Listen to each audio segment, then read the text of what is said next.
You know what I could really go for right now? Literally anything that comes in a McDonald's carton, wrapper, or bag. Or a McDonald's cup. Yes, any of those items should do it.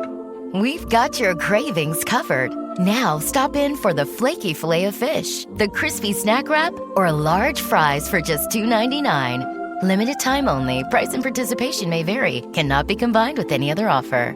Ba-da-ba-ba-ba. Tyler Reddick here from 2311 Racing. Victory Lane? Yeah, it's even better with Chumba by my side.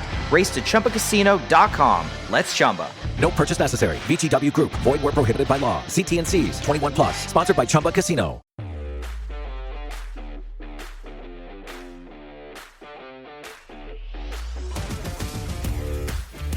I'm a nobody from nowhere that ain't never done nothing. That's what I am.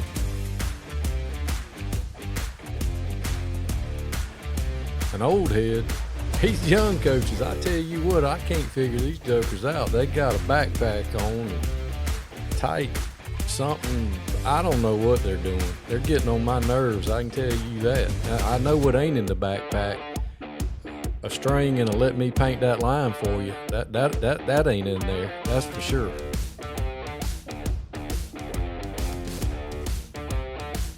I had a kid the other day. He said, "Hey, Coach, didn't Christopher Columbus write the Pledge of Allegiance?" I said, "He sure did. He also played quarterback for the 1985 Chicago Bears." He said, "Bet." That happened. Sun Coaches, Season 6, where coaches come and tell their stories. Some of them are funny. Some of them is going to help you in your coaching journey. Not everybody has a funny story, but everybody has a story. Hope you enjoy Sun Coaches, brought to you by Titan Sensor.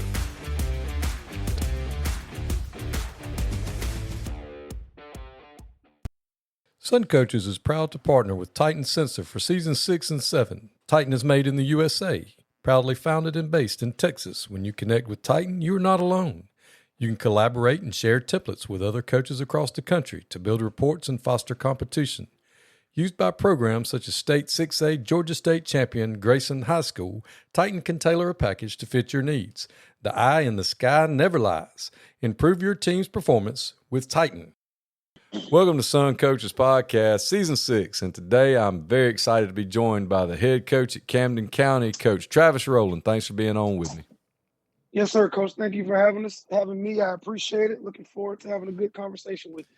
Absolutely. Well, Coach, you came up from Florida, I know. Is Florida your home state? Is that where you grew up? Yeah, I keep making the joke, man.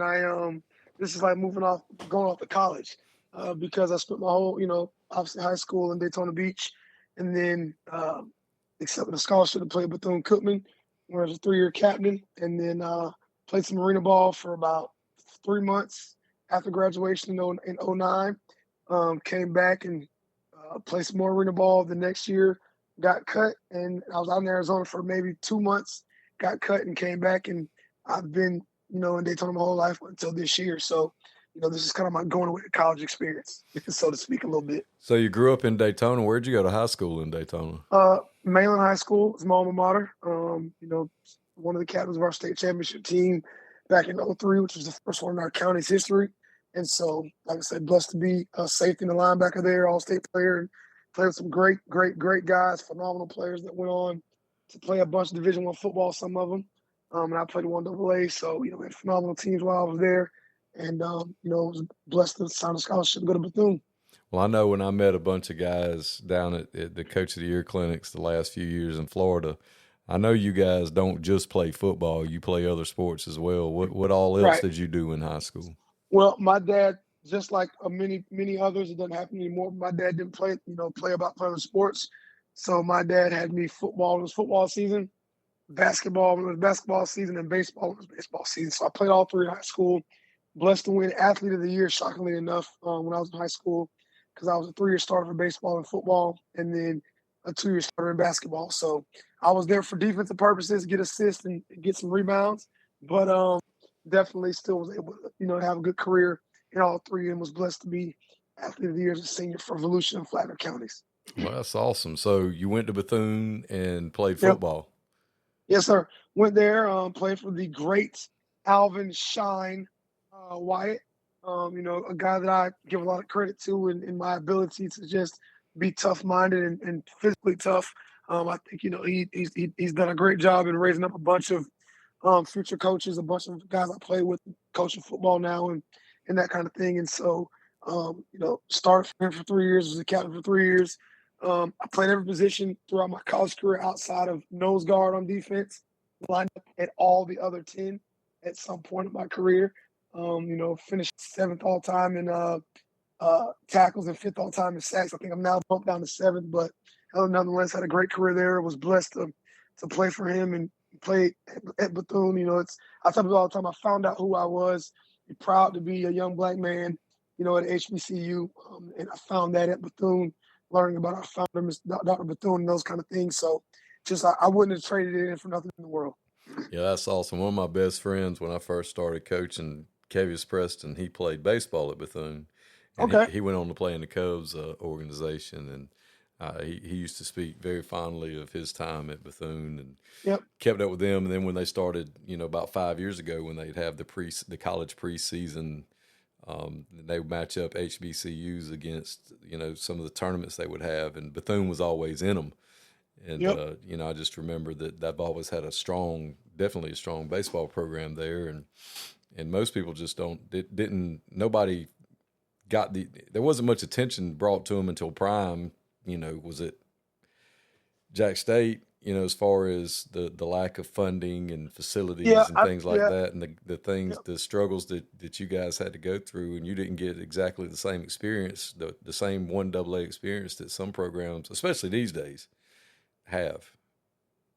I think that's what I tell people. I think the TV time was there. The equipment type stuff was there, but I think the thing Coach Prime did was just kind of him, and honestly, the guy that was the first to sound the alarm was Eddie George, with some of the land grant act stuff that he was able to do, where some HBCUs that were state schools weren't getting the same funding as the PWIs in their states. And Eddie George brought attention to that, and that's why you've seen some of these schools start to have much better facilities, because the state money that's there that they should have access to is now being offered to them. And so I think that's been a big deal here as of late in making sure, because there is quality ball in HBC on the HBCU level. I think what happened was that it was kind of thrown to the wayside, and honestly thankful to Coach Prime for kind of starting to talk about it and bring attention to it. And you always need someone to be the trailblazer for a movement, and I think the movement he did a good job of getting the movement going, getting the conversation started, and now kids were realizing they can go to HBCUs and have success and even achieve the ultimate dream of going to the NFL if they're blessed to do that. And obviously you had that dream. You said you got to play some arena ball, and it's kind of like back then it's kind of like the minor leagues for the NFL. Yep, sure was. And so when you were in school, did you know you were going to teach and coach, or were you just like, all right, I'm going to go play pro ball? No, so I always wanted to give it a try, and see what I could do. I had a really good career. Had a couple of private workouts. Steelers and Patriots, were the two. So I always make a joke. I knew I could play football if I had those two organizations giving me a private workout on the campus or whatever. But I think, one of the biggest things for me was my mom's a career educator. My grandmother's a career educator. One of my aunts is a career educator, my uncle. So we come from a family of educators. And I knew I wanted to be around football. And so the impact that coaching had on my life, my dad has run the Pop Warner system in Daytona now for the last 20 or 25 years he's run it for. So coaching kids has always been a part of, who I am. And I kind of knew right away if football didn't work out, I was going to jump in education. And I was, when you play arena ball, your eyes get open. I didn't want to be one of those 30-something-year-old dudes chasing the dream of going to the NFL and you're playing arena ball. Like, dude, the chances are you're not going. You know what I mean? So once I got cut, I was out there in Arizona by myself. It was the first time I had been cut since I was 9 years old, when I missed the All-Star baseball team, 9-10 team. And so, getting cut, being out there in Arizona, obviously that was my desert. Like Jesus had his desert. That was my desert out there by myself, and kind of made up my mind pretty quick that I was done playing football and I was going to jump right into coaching. Yeah, I had Bobby Scipio on when I was down at the Coach of the Year clinic the first year, and he was talking about playing arena ball, and Fun yeah, game now. yeah, he played for a while, and he said he loved it and everything he said, but he got to a point where he was like, I got my chance.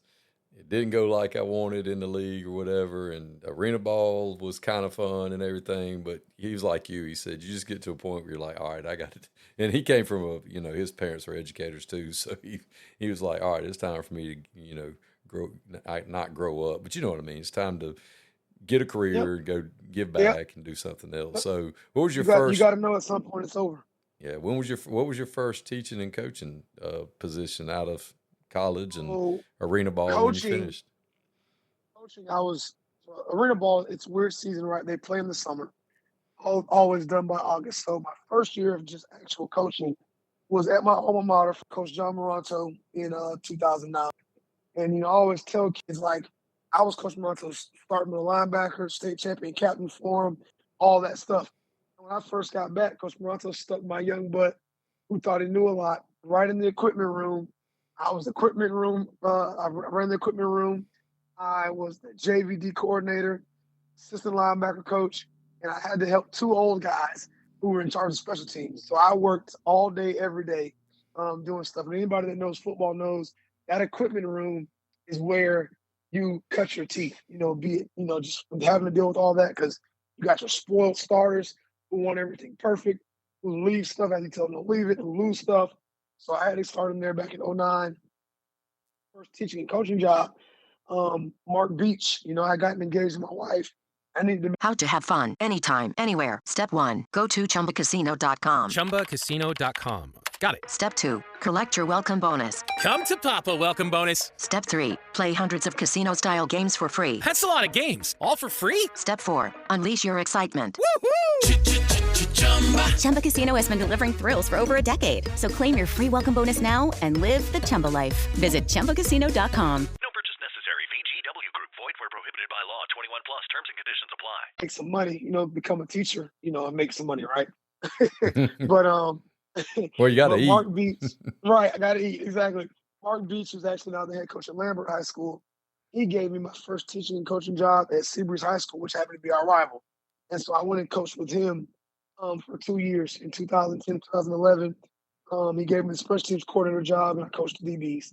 And so I tell people all the time, Coach Beach he's still my mentor. I can still call on him at any time.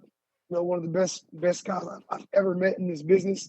And he's a true family member to me. And I'm always thankful to him for truly giving me my start.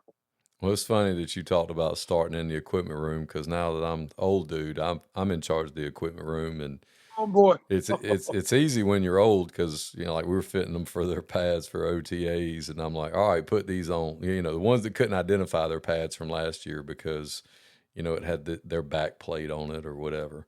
The other kids, I'm putting them on, making sure they're fit like they're supposed to. And I'm like, all right, looks good, get out.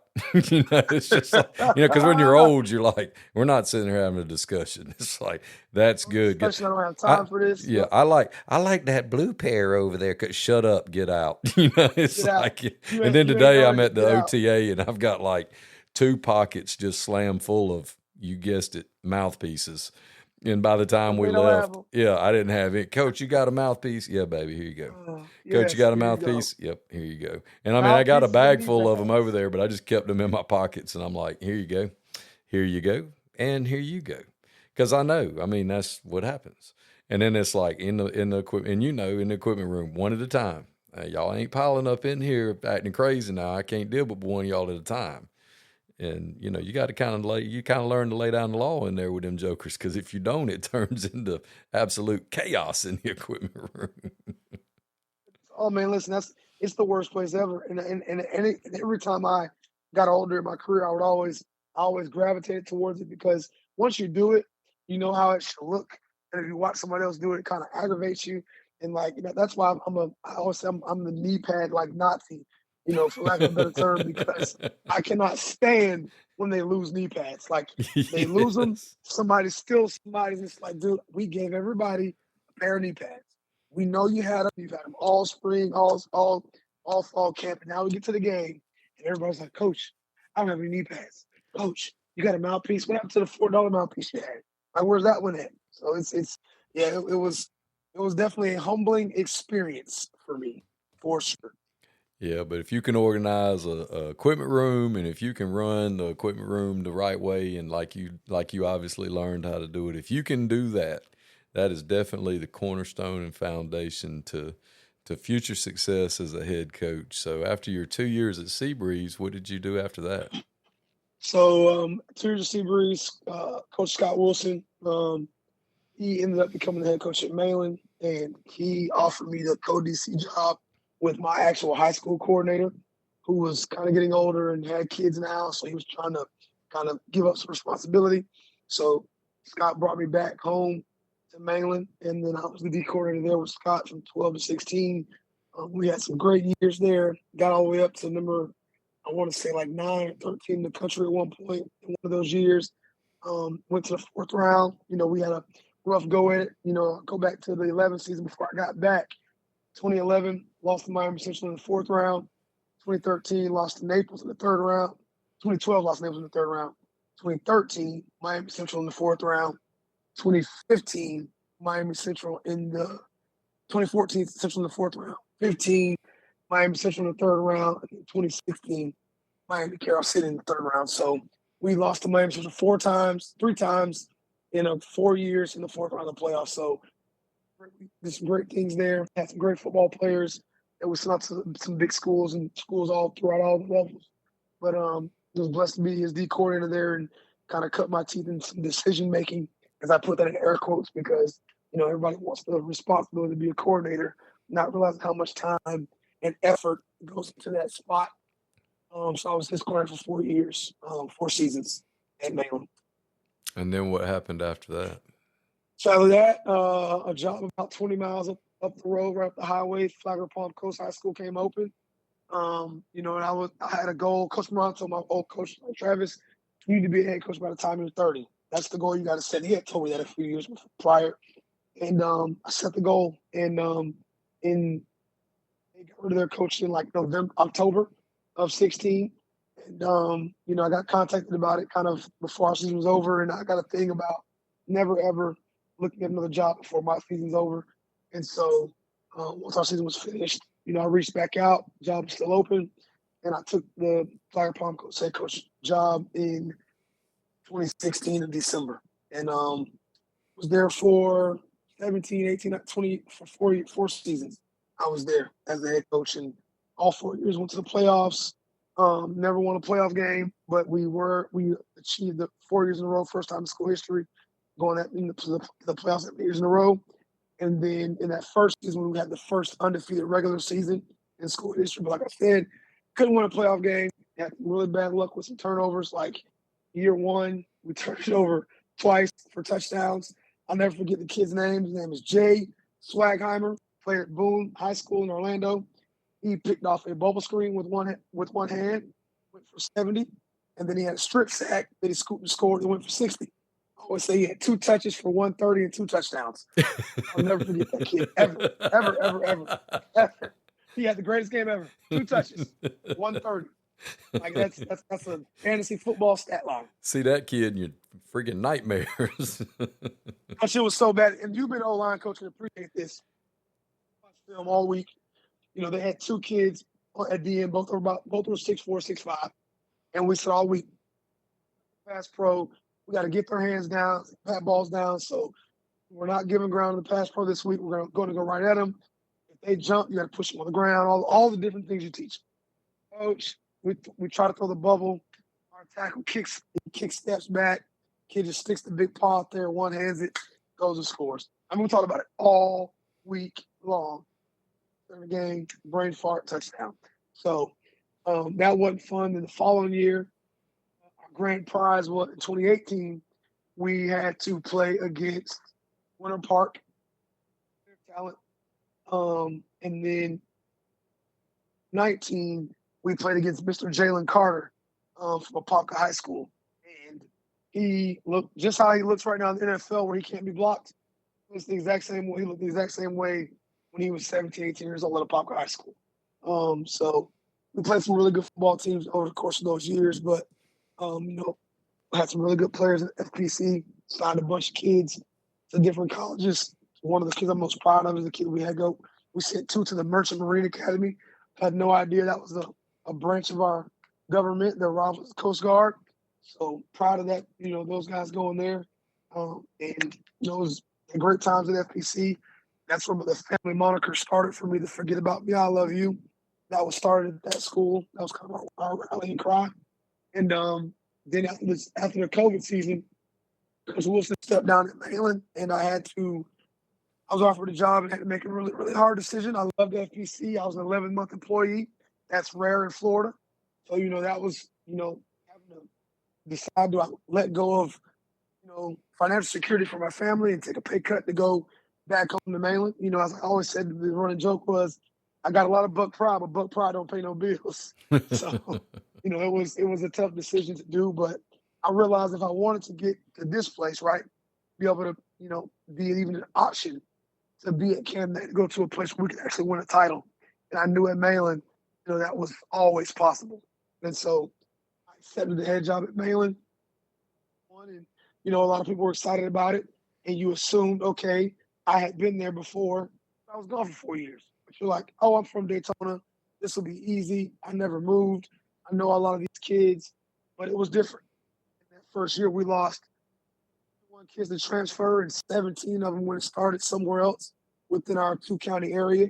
And so it was a struggle. We finished that first year 5-5, and I went from being, oh man, he's awesome, to, can he really do it? So, we had to kind of get things going, and we got them going in 22 and 23, and ultimately won the title in 23. So you were able to win a state championship there as a player, and then come back and win one as coach. the head coach. Yep. That's pretty awesome. Yeah, it was very awesome. We played for the first one in 22. And as I always tell people, as a believer in Jesus, I tell people, I think I wasn't ready to win it. And I say that because I think God knew I wasn't going to handle it like I should have handled it. I wasn't going to be as humble as I should have been, and as thankful to him as I should have been. So we lost that first one by 2 points. The most pain I think I've ever felt in my life, from a sports perspective, was losing that first one in 22. And it was a long, hard road getting back in 23. And man, when I tell you, it's the best feeling ever. I tell it, when you're a parent, so you always want to see your kids and be successful. And so for me, watching those kids have the success ultimately was the best part of the whole thing, of the whole deal. Great feeling. My teammates that I won it with had about 17, 18 of them were in the building. And it was awesome to be able to share a hug with them over the course of the celebration. So your first head coaching job, let's back up to that. Well, taking your first head coaching job, was that, as we always say, like drinking water out of a fire hose? Was it just like, Bubba Wallace here from 2311 Racing. You know what's slower than a pace car? Waiting at the car wash. That's when I fire up Chumba Casino. It turns those slow minutes into fast fun. With new games every week, you'll never get bored. Next time you're stuck in the slow lane, speed up with Chumba. Play now at ChumbaCasino.com. Let's Chumba. Sponsored by Chumba Casino. No purchase necessary. VGW Group. Void where prohibited by law. 21 plus. Terms and conditions apply. The ball don't change, but all the other stuff that you have to deal with, is it like, wow, this is different? Realize, when you're a coordinator, right? You're one step away from the head coach, but you don't realize how many phone calls you actually pass along to the head coach until you become the head coach.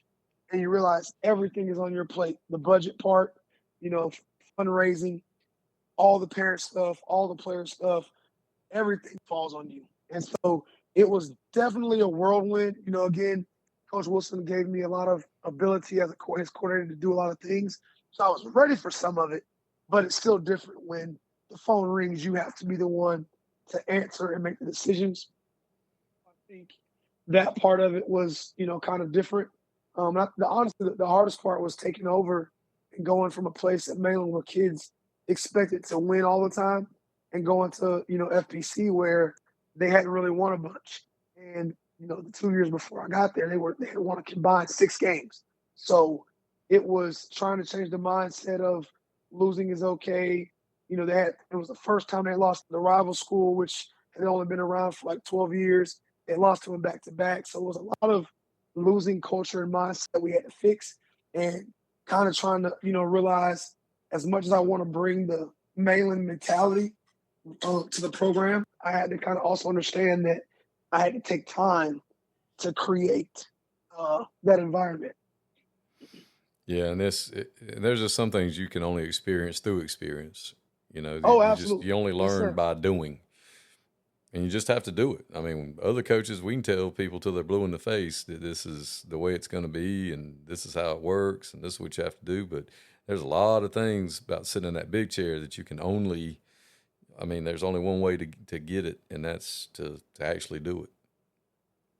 That's the only way you can. Experience is one of the best teachers there is, and that I would have not been ready for either of the jobs that succeeded FPC had I not gone there.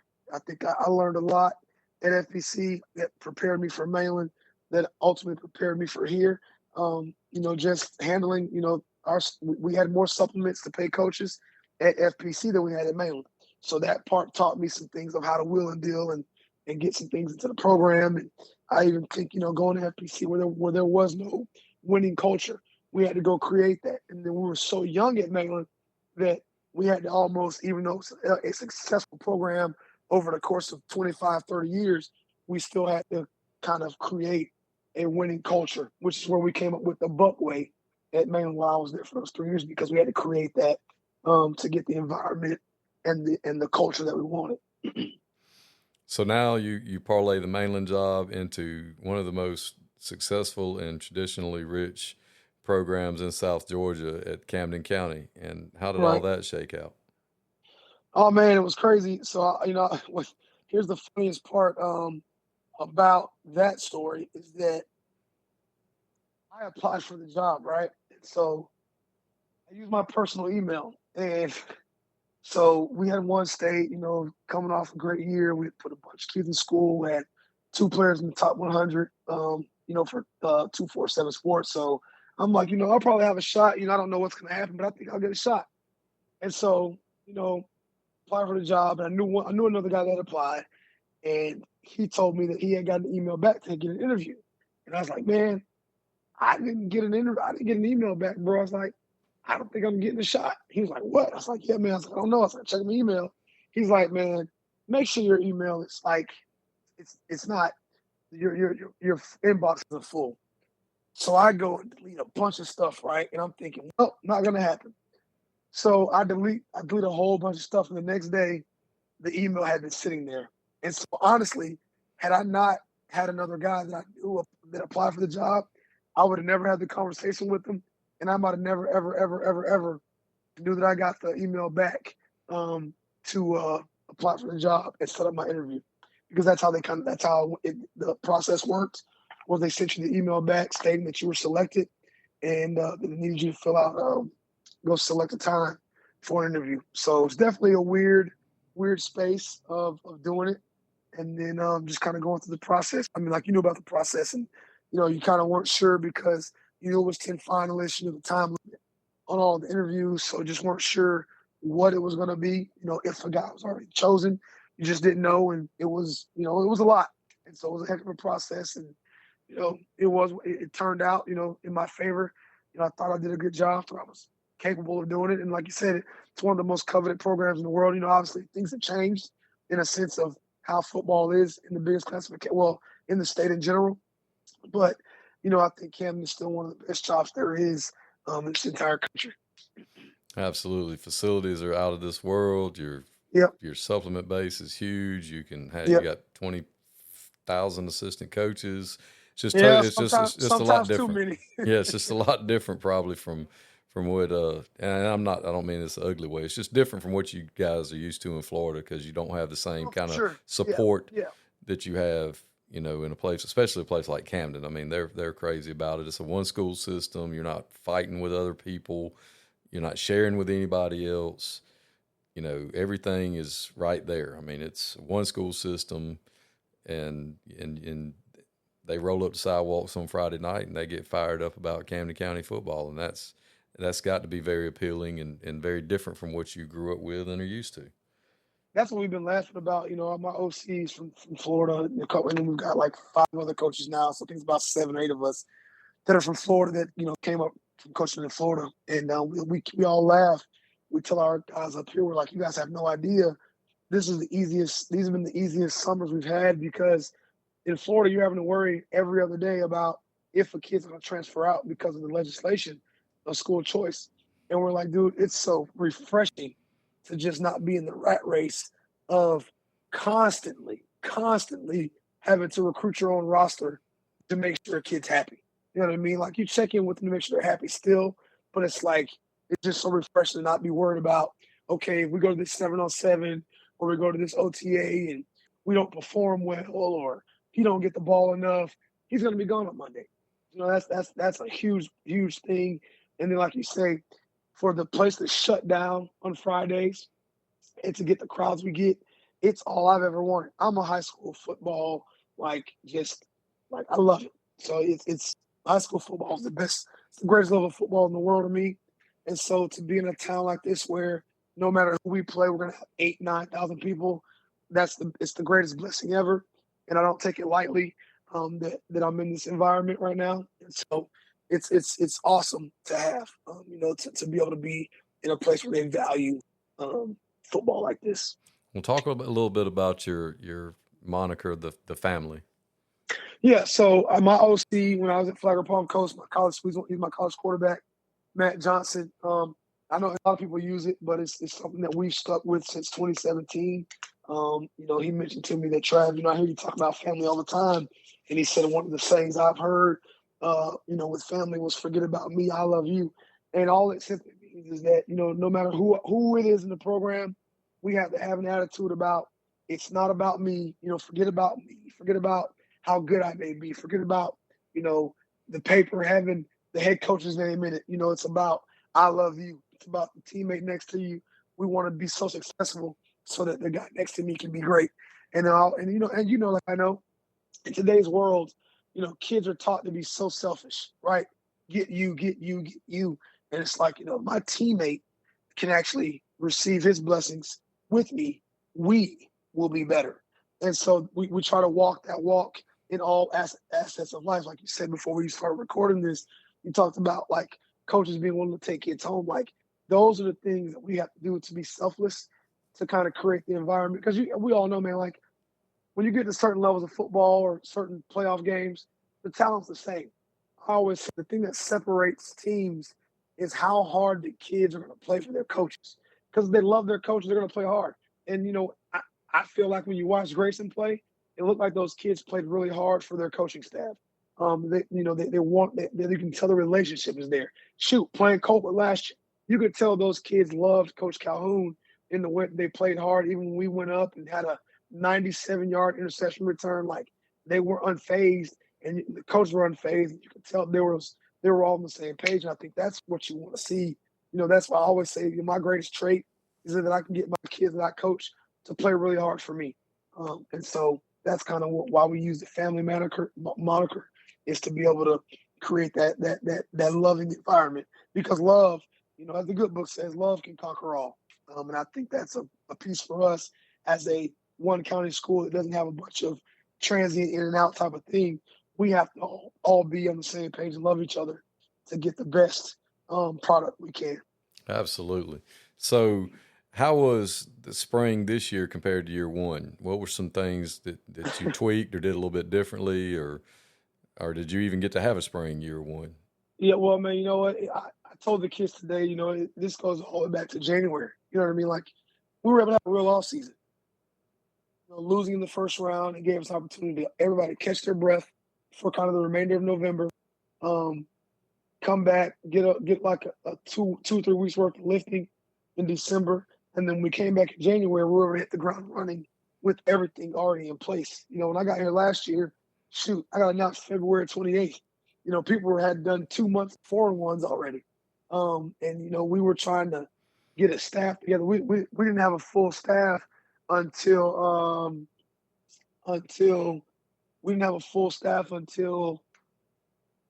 second week of April, third week of April, maybe, like my coordinator and stuff. So like we were able to have a full entire off season, and so the base of our stack defense, our offense, all those rules we were able to teach, we were able to get, have done.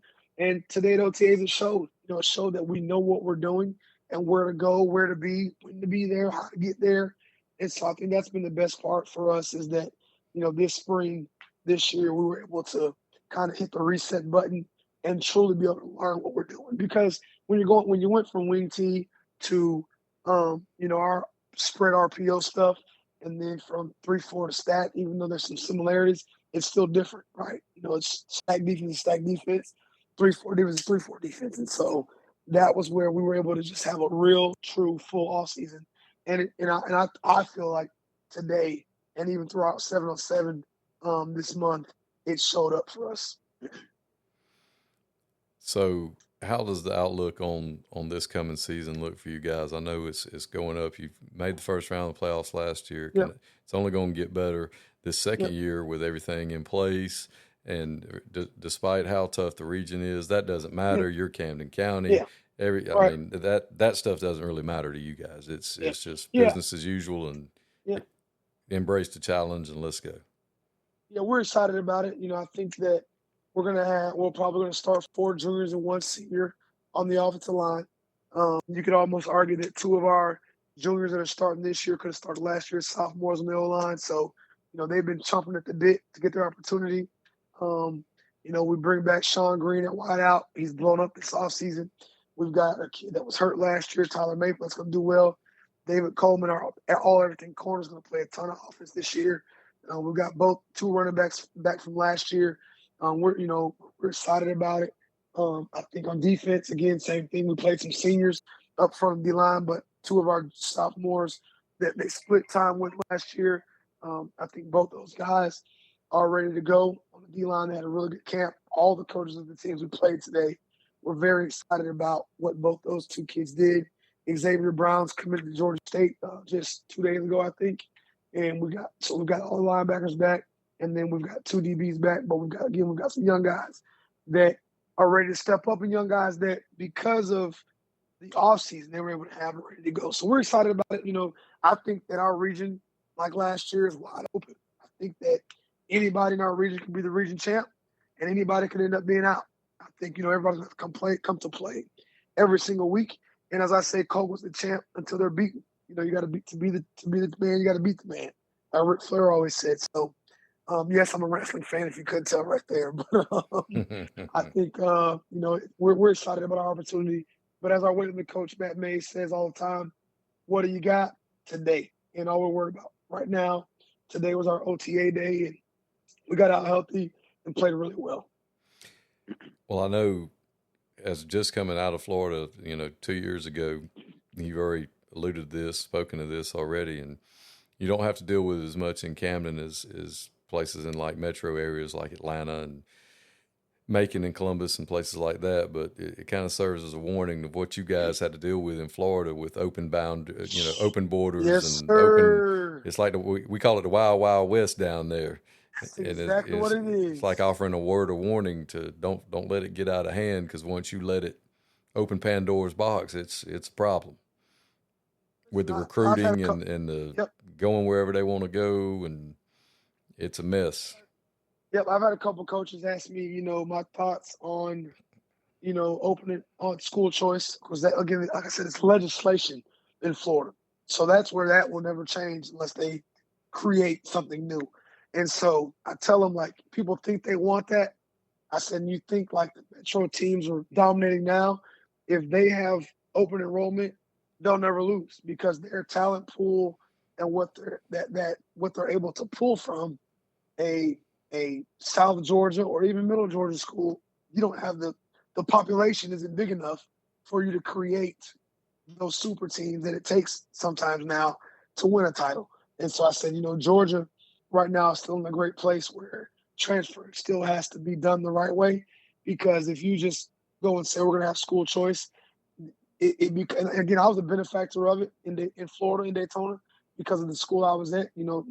Malin gets kids that want to be there because I put air quotes, they think that, they're going to be the next LJ McCray or Zay Mincy or whatever, and that helps you out because they have the unrealistic expectation that they're going to be that next guy. Well, LJ's 6'6", Xavier's 6'3" as a corner, so that's where those guys are big time like that. So it's definitely a slippery slope, with school choice. I get it, but at the same time, it does become a thing where it creates a competitive disadvantage for a lot of places. I mean, you have schools that are 6A schools that only have 40 kids in the program. That shouldn't be. But because their best players, kids have transferred out, it's tough. Yeah, it's definitely something that if anybody has any experience with it, it's the Florida guys. And I learned a lot about that. And not only that, but the gross lack of compensation for your time and your pay that you get in Florida is just, it's just, I would say it, as the guy running the hospitality suite down there, I'm like, I don't know how you guys eat, because head coaches wouldn't make, not Camden. I'm talking about a normal place in Georgia, just a regular single A JV supplement to be the head football coach at a 5A school in Florida. And I don't think most guys understand that in Georgia. They're like, no, man. And I'm like, no, man, they get paid like $3,500 to be the head football coach at a school that wins. Yes. I told my coaches up here, I said, guys, every one of you varsity assistants, your supplement, like outside of the ninth grade guys, every one of their supplements was as much or more than mine. And they're like, what? I said, yes. That's the guy at a school that hasn't won a game in 2 or 3 years, but he's a great guy and the principal loves him. He gets the same exact supplement, if not more, because in Volusia County, where I was at, that thing is 0 to 5 years as a head coach. You make the same amount. You don't get a bump until year 5. So there's a coach he's got credit for 8 years. He's making more money than me, and we're beating them 55-0. And we get the same check no matter if I go to the first round or the state championship and he plays 10 games. I said, people, guys have no idea the blessings that they have in being coaches in this great state of Georgia, because the compensation of the teaching mixed with the coaching, it's not even match. There's no match. There's no match to it. And that's why, so many guys moved up to Georgia and are thankful and thriving, because, dude, it's like, you're going to pay me this to do something I love? Like, heck yeah, I'll give you all I got. Heck yeah, I'll be good and I'll be better. So, that's kind of the one of the best parts of it is now, I try to make sure our staff understands, like, man, be thankful that you are here, because you could be across the border and being at a school that's got a lot of phenomenal great things, but you can't take care of your family because of that. I was definitely headed to administration. If Camden wouldn't have worked out, I was done. I was going to go get my master's in ed leadership and become an assistant principal. I was on my way out. Yeah, I know Rodney Wells had talked about that. Yep. Coach Wells is a great dude. Talk to him all the time, Dr. Phillips. Yeah, down at DP, he was like, I'm probably headed that way. It's hard, man. You love it, but it's like your kids, your wife, you owe it to them to you got to eat. Do something great. Yep, you got to eat. You got to eat. And, as the times we're recording this, we're 2 weeks prior to the dead week. And, because this will be released the second week of August. So, you're going to have the dead week. So what are your plans for when you come back from the dead week? What's July look like? When we come back, we're going to get into our themed days of practice. So, one day is a zone day, another day is a gap scheme day, perimeter day. And then one of my favorites that I came up with is Pressure Thursday. That's going to be obviously our offense dealing with blitz stuff. And since we've got 3 weeks of doing it, we're going to, kind of split it up by personnel for each week and go about it that way. So we're kind of, I'm excited about us doing it that way. I think it's going to allow us to make sure our base stuff is all installed and we can see it versus different fronts and make sure our rules are followed. And that way, our whole playbook will be in over the course of those 3 weeks, and we'll go into acclimation week and be ready to go. Well, that's awesome, Coach. I can't wait to see what Camden looks like in year 2 under your direction, how the family looks down there in Camden, and that beautiful navy and baby blue, some of the best color schemes, some of the best baby color schemes in Georgia high school football. And it's been such a pleasure to visit with you and hear your story. And thank you so much for coming on and sharing it with us. Thank you for having me. We appreciate it. You know, Camden County we're here and haven't been anywhere and ready to go. And we're going to continue to get this ship going back in the right direction, like this great program deserves. Thanks, Coach. Yeah, thank you.